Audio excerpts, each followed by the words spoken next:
So next వచ్చేసి వరంగల్ అండి. వరంగల్లో ఎలా ఉండబోతుంది మీది?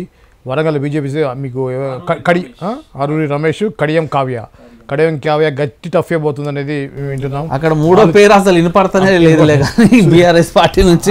విచిత్రం ఏంటంటే ఈ పేరు ఆన్లైన్లో కూడా లేదు, ఎందుకంటే లేట్గా రావడం వల్ల, లేట్గా ఎంట్రీ చేయడం వల్ల ఆ పేరు ఆన్లైన్లో కూడా కనిపిస్తుంది. ఎగ్జాక్ట్లీ రమేష్ అండ్ కడియం కావ్యకి చాలా ఎక్కువ ఉంది అనేది అవకాశాలు ఉన్నాయని చెప్పేసి అంటున్నారు. నేనేమంటున్నాను శ్రీను గారు, వాస్తవానికి కడియం ఫ్యామిలీకి ఆడ మంచి పేరే ఉంది, కానీ వాళ్ళకు ఒకవేళ టీఆర్ఎస్ పార్టీ నుంచి పోటీ చేస్తే కనుక గెలిచేటోళ్ళేమో.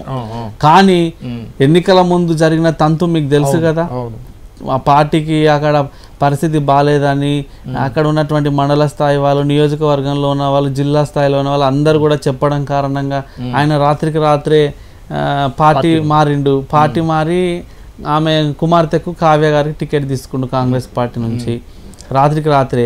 అయితే ఇప్పుడు జనాలు మీరు రాత్రికి రాత్రే పార్టీ మారితే మీరు కారు గుర్తుకు ఓటేయాలన్నా, చెయ్యి గుర్తుకు ఓటేయాలన్నా కనీసం అన్న వాళ్ళకి పరిజ్ఞానం తెలియాలి కదా. సో ఈ వన్ డేలా మీరు జంప్ అయినంత మాత్రమే మీరు గెలుస్తారని ఎట్లా అనుకుంటారు? సో నేనేమంటున్నా అంటే నాకున్నటువంటి అంచనా మేరకు ఇక్కడ బీఆర్ఎస్ పార్టీకి పడాలనుకున్న ఓట్లు, వేయాలనుకున్న ఓట్లన్నీ కూడా ఆయన పార్టీ మారడం కారణంగా ఆయనకి వేయలేదు.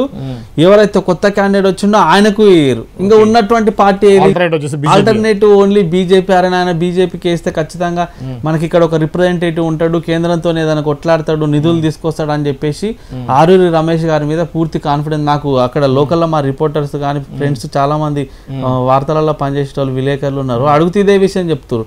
అన్న ఈ అన్ని మతలబులన్నీ గమనించిన తర్వాత ఖచ్చితంగా ఆరూరి రమేష్ గారికి మంచి అవకాశాలు ఉన్నాయి. అంటే ఇప్పుడు కొన్ని చోట్ల ఎట్లుంటదంటే ముగ్గురు కొట్లాడితే నాలుగో వారికి లాభం అవుతుంది, ఆ పరిస్థితి ఉంది అక్కడ. ఇప్పుడు ఈయననేమో రాత్రికి రాత్రి పార్టీ జంప్ అయిపోయా, కొత్త వ్యక్తిని తీసుకొచ్చి ముఖాన్ని ముందర పెడితే ఆ జనాలకే తెలియకపోయా.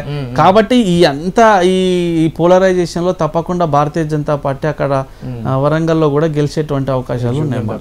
ఓకే, మీకు ప్రధానంగా చూడాల్సి వస్తే వరంగల్లో కడియం కావ్య గారి గురించి మనం చెప్పుకోవాలి. కడియం శ్రీహరి పార్టీ మారడాన్ని అసలు మన స్టేట్ లో అందరూ పెద్ద బ్రేకింగ్ న్యూస్ ఆ టైంలో. సో మార్నింగ్ మధ్యాహ్నం వచ్చి ఒక లంచ్ చేసాడు నాతోటి, అమ్మాయి తీసుకొచ్చి లంచ్ చేసి సాయంత్రం వెళ్ళేసి కండువా ఒప్పుకున్నాడు, కాంగ్రెస్ కండువా అనేది కేసీఆర్ కామెంట్ చేయడం మనం చూసాం. మేము ఎక్కువగా ద్రోహం చేసింది కడియం శ్రీహరే, ప్రజలు నమ్మరు, కావ్య గెలవదు అని చెప్పేసి అన్నారు వాళ్ళు.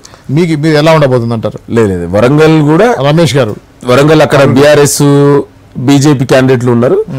మాకు మాత్రం డెఫినెట్ కూడా కడియం కావ్య గారు ఒక దళిత బిడ్డ, ఒక ఉమెన్, హైలీ క్వాలిఫైడ్, మంచి డాక్టర్ చదువుకున్న ఉమెన్.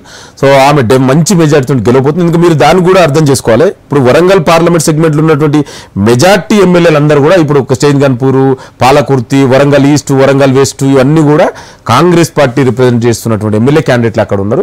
అయితే మీరు అన్నట్టు కొంచెం ఆ ఎలక్షన్ టైంలో కొంచెం కన్ఫ్యూజ్ క్రియేట్ చేయడం జరిగింది. ఎందుకంటే బీజేపీ కన్ఫ్యూజన్ అదే చెప్పిన, బీఆర్ఎస్ వాట్సాప్ యూనివర్సిటీల ద్వారా ప్రజల్ని కన్ఫ్యూజ్ చేయడంలో ఆ దిట్ట. అట్లా వాళ్ళు కొంచెం పోలరైజేషన్ కూడా చేయడానికి ట్రై చేశారు, హిందూ ముస్లిం తీసుకురావడం, లేదా దళితులు ఇంకో విత్ ఇన్ ది సెక్ట్ కానీ. ఇవన్నీ కూడా ప్రజలు అన్ని గమనిస్తున్నారు. ఒక దళిత సామాజిక వర్గంలోనే ఇంకా కింది కుల దళిత సామాజిక వర్గంలోనే ఇంకా చిన్న సామాజిక వర్గం నుంచి రావడమే గొప్ప. అట్లాంటి వచ్చి వ్యక్తి, ఒక మహిళను, ఒక చదువుకున్న వ్యక్తి మహిళని ఇవాళ కాంగ్రెస్ పార్టీ గుర్తించి అక్కడ టికెట్ ఇవ్వడం జరిగింది. మనం ఆ విధంగా చూడాలి తప్ప ఇవాళ వేగ్గా ఏదో బీజేపీ బీఆర్ఎస్ నాయకులు వాళ్ళు ఏదో గెలవలేము అంటారు చూడు, ఆడలేక మధ్యలే అన్నట్టు. నీకు దమ్ముంటే ప్రజాక్షేత్రంలో తెలుసుకో, ఒక మహిళా క్యాండిడేట్ పోటీ చేస్తుంది, నువ్వు పోటీ చేసి గెలువు, నీకు దమ్ముంటే ఆ విధంగా చేయాలి తప్ప ఇవాళ క్యారెక్టర్ అసాజ్ చేయడం కొన్ని ఈ విధంగా చేసి. అయినా కూడా అక్కడ వరంగల్ ప్రజలు విజ్ఞులు, ఎందుకంటే అక్కడ చైతన్యానికి ప్రతీక వరంగల్. సో ఆ పోరుగడ్డ నుంచి డెఫినెట్ కూడా కడియం కావ్య గారు మంచి మెజార్టీతో ఒక దళిత మహిళ ఇవాళ పార్లమెంటు మెంబర్ గా గెలవబోతుంది, అక్కడ గెలవబోతుంది.